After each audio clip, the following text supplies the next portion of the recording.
So he leave out of the cell, my daddy, he was like, man, bruh, straight, ain't it? I was like, yeah, brother.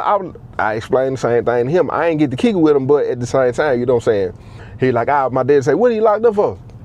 I said, I don't know what for. I don't know what brother locked up for. And they said, okay. He was like, he must be the decent dude. He was like a lot of dude, you know what I'm saying? He said he need to call his girl. I'm guessing he got somebody that's ride with her. I said, I don't know. I don't know a lot about the brother. You know what I'm saying? So I go over to Tiny cell, boom, I get the phone. I see brother Paul, I tell him come over and holler at me.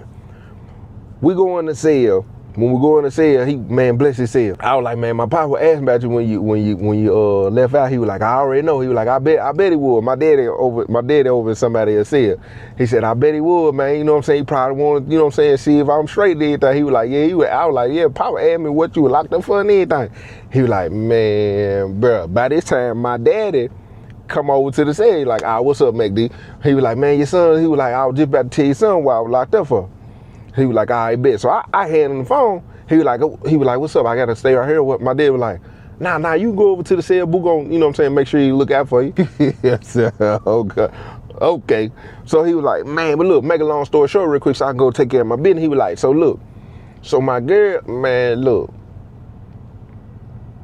one of my homeboys tried to backdoor me, man.